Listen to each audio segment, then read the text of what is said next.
কিভাবে ভাবে সিগারেট চাম্বর করে ঘর ভিতরে দেশি মদ বিক্রি କରିବା ପ୍ରଥା ହେଉଥିଲା।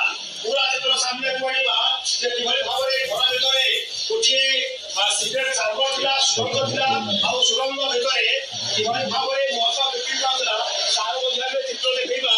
ମୁଁ ପ୍ରଥମେ ଆପଣଙ୍କୁ ଦେଖେଇବି ଇଏ ହଉଛି ଯୋଉ ଆକ୍ୟୁଜ ଅଛନ୍ତି ତାଙ୍କର ଘର, କିନ୍ତୁ କୋଉଠି ସୁରଙ୍ଗ ଥିବା ଏଠି ଦେଖାଯାଉନାହିଁ। କିନ୍ତୁ ଯୋଉ ଚିତ୍ର ଆମେ ଆପଣଙ୍କୁ ଦେଖେଇବୁ ଆପଣ ମଧ୍ୟ ତାଜୁବ ହୋଇଯିବେ।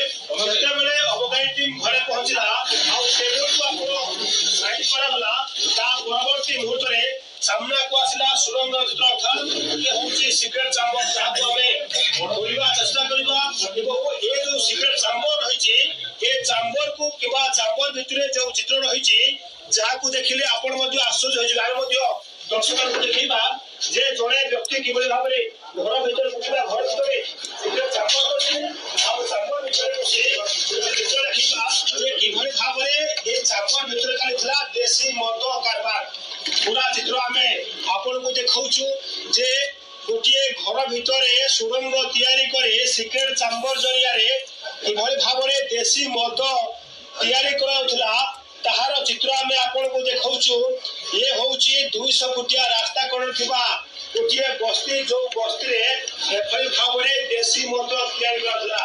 ପୁରା ଚିତ୍ର ଦେଖେଇବା ଯେ ଘର ଭିତରେ ଗୋଟିଏ ଛୋଟିଆ ଘର ରହିଛି, କିନ୍ତୁ ସେ ଘରକୁ ଆସିବା ପାଇଁ ଗୋଟିଏ ସୁରଙ୍ଗ ରହିଛି ଆଉ ସୁରଙ୍ଗ ସାହାଯ୍ୟରେ ଆପଣ ଘର ଭିତରକୁ ଆସିବେ। ଆଉ ଭିତରକୁ ଆସିବା ପରେ ଯୋଉ ଚିତ୍ର ଦେଖିବେ ଆପଣ ଚିତ୍ର ଦେଖି ହୁଏତ ଆଶ୍ଚର୍ଯ୍ୟ ହୋଇଯିବେ। ଗୋଟିଏ ଡେକ୍ଚିରେ କିଭଳି ଭାବରେ ଦେଶୀ ମଦ ରନ୍ଧା ହଉଛି। ଏ ଯୋଉ ଭିଜୁଆଲ ଆମେ ଦେଖେଇବା ଏଠି ମହୁଲ ପଡିଛି ଆଉ ସେ ମହୁଲ ଗୁଡ଼ିକ ଆପଣ ଦେଖିବେ ଏଭଳି ଭାବରେ 50ଟା ମହୁଲ ରଖାଯାଇଛି। ହୁଏତ ଏ ଚିତ୍ର ଦେଖିଲେ ଆପଣ ବି ତାଜୁବ ହୋଇଯିବେ, ଆଶ୍ଚର୍ଯ୍ୟ ହୋଇଯିବେ ଯେ କିଭଳି ଭାବରେ ବାଲ୍ଟି ବାଲ୍ଟି ପଚା ମହୁଲରେ ଏଠି ମହୁଲି ରୋଷେଇ କରାଯାଉଥିଲା ଏବଂ ମହୁଲକୁ ଦୀର୍ଘ ଧରି ପଚାଯାଉଥିଲା।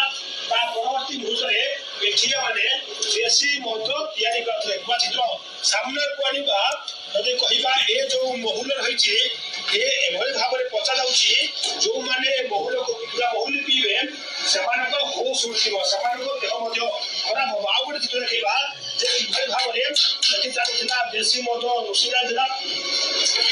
ଦେଖେଇବା ଏ ହଉଛି ସେଇ ଦେଶୀ ମଦ, ଅର୍ଥାତ୍ ଏଇଗୁଡାକୁ ଲୋକମାନଙ୍କୁ ପିଇବାକୁ ଦିଆଯାଉଥିଲା ଆଉ ଯୋଉମାନେ ପିଉଥିଲେ ସେମାନଙ୍କ ଦେହ ମଧ୍ୟ ଖରାପ ହଉଥିଲା। ହାଣ୍ଡି ରହିଛି, ଦେଶୀ ମଦ ରହିଛି, ଦେଶୀ ଭାଟି ରହିଛି।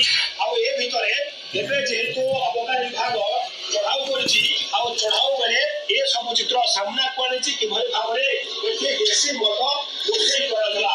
ଆଉ ଇଏ ହଉଛି ସେଇ ସିଗାରେଟ ଚାମ୍ବର, ଅର୍ଥାତ୍ ଏ ଯୋଉ ଗଳି ରହିଛି କିମ୍ବା ଘର ଭିତରେ ଗୋଟିଏ ଛୋଟିଆ ବାଟ ରହିଛି ଏ ବାଟରେ ଆପଣ ଗୁରୁଣ୍ଡି ଯିବ, ଅର୍ଥାତ୍ ଯୋଉମାନେ ଆସିବେ ଭିତରେ କହୁଥିବା ଯୋଉମାନେ ମଦ ରୋଷେଇ କରିବେ ସେମାନେ ଏଇ ଯୋଉ ବାଟ ରହିଛି ଏ ବାଟରେ ଗୁରୁଣ୍ଡି ବାହାରକୁ ବେଜକୁ ଆସିବେ। ଯାହାର ସୂଚନା ପାଇଥିଲା ଅବକାରୀ ବିଭାଗ। ଏବେ ଯେତେବେଳେ ଅବକାରୀ ବିଭାଗ ଏ ଘରେ ପହଞ୍ଚିଛି ଏବେ ରେଡ୍ ଆରମ୍ଭ ହୋଇଛି।